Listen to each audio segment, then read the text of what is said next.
Well, hello everybody. Welcome back. Hope everybody's had a great weekend.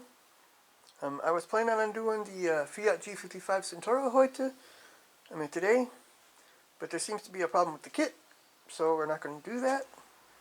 It's missing something, and I'm not going to do an inbox review if it's missing something. So I traded that one for this Regianne RE 2005 Sagittario, also from Special Hobby in 1/48 scale. I got this one pretty cheap right before Christmas from a store in Gießen. So we're going to take a look at this one. And we have some pretty cool box art. Special Hobby always does some good box art. We have a couple of B-25s here in the background with a couple of the RE 2005s here. Look like they're chasing them.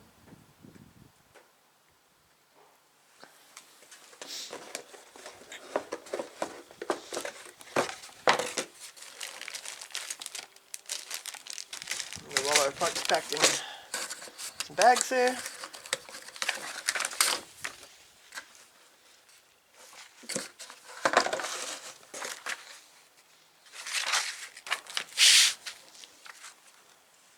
So let's take a look at the instructions. Here we have first all our sprues. A comes with the fuselage and the horizontal stabilizers and probably the intake there.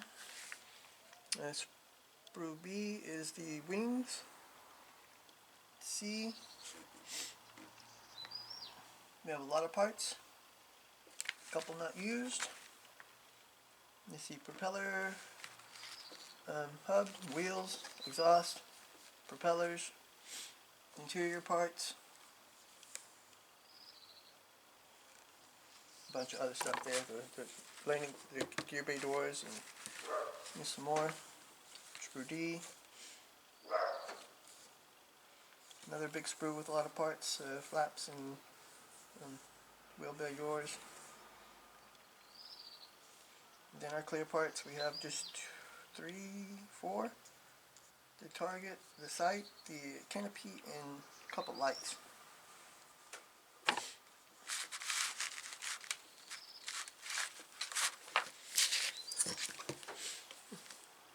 You see we have a pretty detailed cockpit here. A decal for the instrument panel. Quite a few parts going in here. The first 6 are just the canopy, the cockpit. Here's the tail wheel. Instructions to assemble the tail wheel. So we have here 8. We have some stuff. It looks like something inside to remove. We'll take a look at the fuselage later and see what that is. It looks like a line or something, or I don't know if it's a molding line or what. So we put in the canopy and the tail wheel. Here we have the this piece for the goes on the front of the fuselage for the it has the guns in it. Horizontal stabilizers. So here we're doing the propeller, the exhausts, the canopy, and some parts here in the front.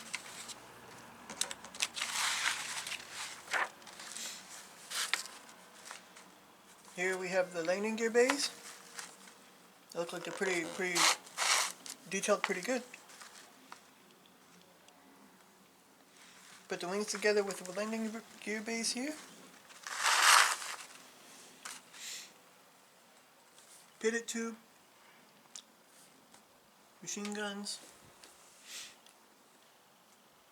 the intake, the main landing gear.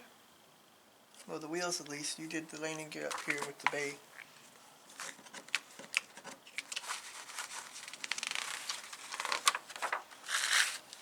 And then we're finished. And now we have the painting instructions. We have 4 versions, all in green. But I think the green's a little too dark. The Italian olive drab is a little lighter. Well, it's dark olive green though. Okay, so it's a different one. The olive green I have is, the Italian olive green I have is lighter than that. So this is 362nd Squadron, 22nd Group, 42nd Storm Mode, Interceptors, Littoral June 1943. This is also 362nd Squadron, 22nd Group, 42 Interceptors, Kapua Summer 1943. Red 4, not really sure what all that. This is the Republic forces though. Milan Bresso, March 1944. October 1943. Converted to German standards at the factory.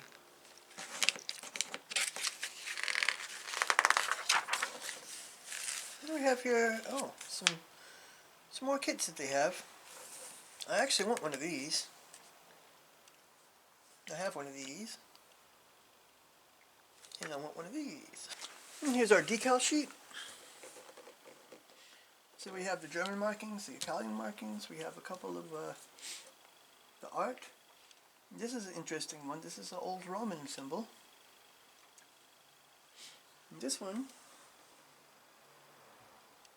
looks like a puppet or something. Bit weird, actually. But some nice looking decals. They're good. Well, here's the instrument panel. It doesn't look all that good. The decals don't look good either. So I wouldn't use the decals for the instrument panel. I would just paint them. Or maybe Edward has those Edward look. They look really nice. There's also another company that has a nice like a film that you can use for instrument panel. It looks really nice. I can't remember right now who it is. I have to take a look. I'll link it in the video like I always do. So let's take a look at these parts now. Here we have the canopy, the clear parts. The plastic looks really clear. It's pretty thick though. The canopy's pretty thick. But it has some nice lines for the framing. So as long as it fits well, it should be okay. So here we have our fuselage. Horizontal stabilizers in the intake.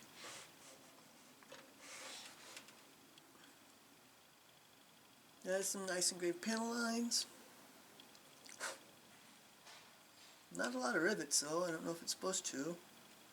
It's kind of hard to know sometimes without doing a lot of extra research, which I probably should. So here's the piece that has to come out. This is just a...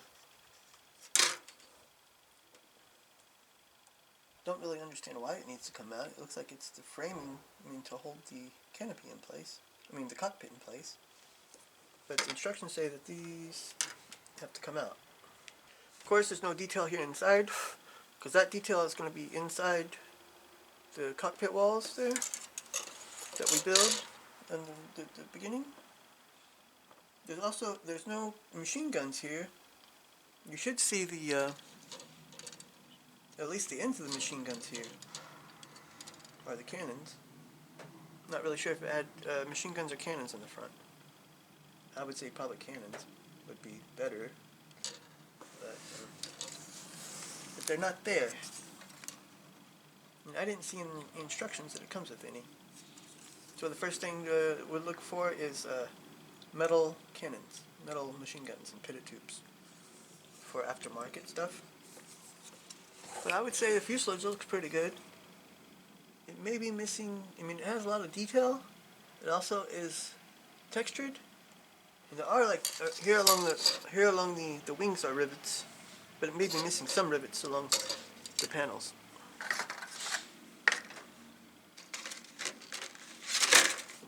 So here we have our wings. Also nice engraved detail.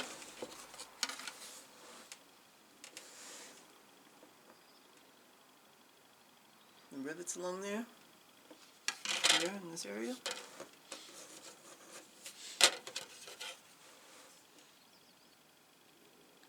See, the flaps aren't separate, so you can't, you'd have to cut them out to be able to position them.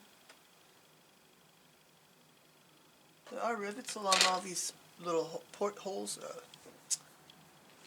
where the maintenance stores and stuff. There are rivets along there. for screws, you know, holes where the screws and stuff go.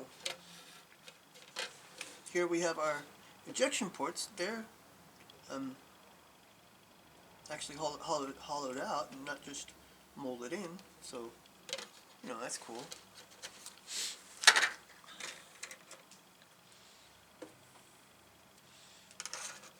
So here's our cockpit interior. It looks really nice. A lot of detail there. Here is our rear wheel. The rear landing gear. It looks nice too. See, there's some nice detail on the inside of the gear bay doors.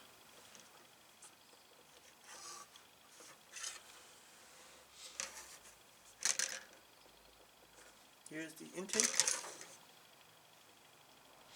It's not really hollow, but you can take a file and file that out, so you don't have to file it very deep because you're not going to be able to see very deep inside of it, but I would still file that out so it has a hollow look.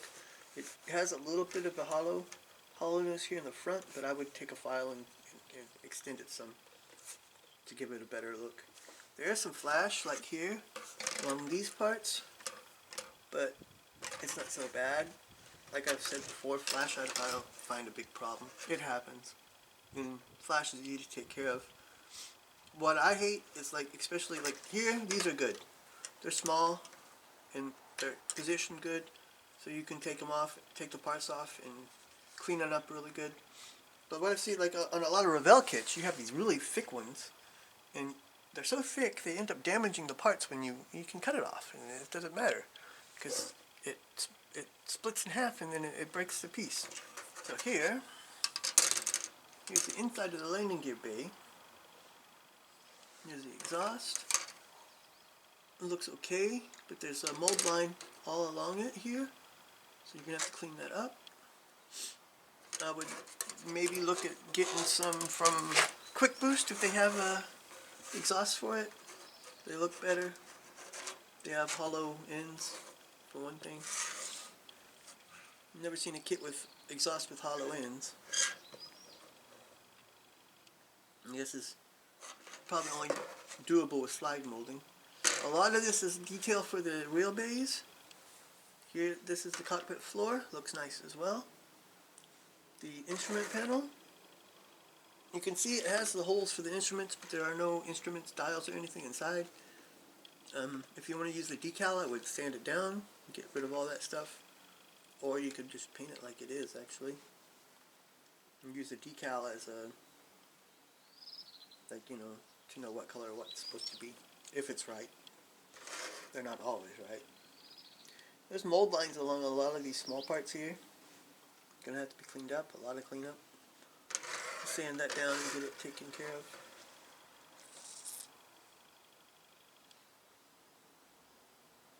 The wheels come in 2 halves. There's nice detail on the interior, on the inside of the wheel here, on both sides. Of course, when you glue it together, you're going to have to take care of the line around it. It's not really a big problem. The bottom of the seat looks nice.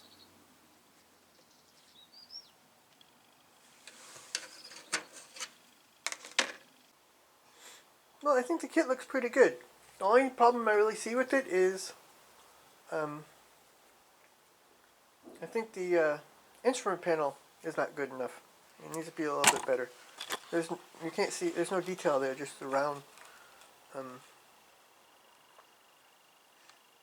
just the dials without any pointers or anything. So I think one of the pieces from Edward or, well, I'll link it into the video, which ones I think would work the best. So thanks for watching, please like and subscribe, and next time I'll be taking a look at this M26A1 Pershing heavy tank from Hobby Boss in 135 scale. The Pershing came out at the end of the World War II and was used a lot afterwards, like in the Korean War and stuff. It's really one of those must-haves for anybody that collects armor models, I think. Even more so as some of the patent tanks, because they were so 46, 47, 48. It was really fast how they all came, and there was some of the differences weren't so great. But I like the M26. We'll take a look at that. So until next time, bye.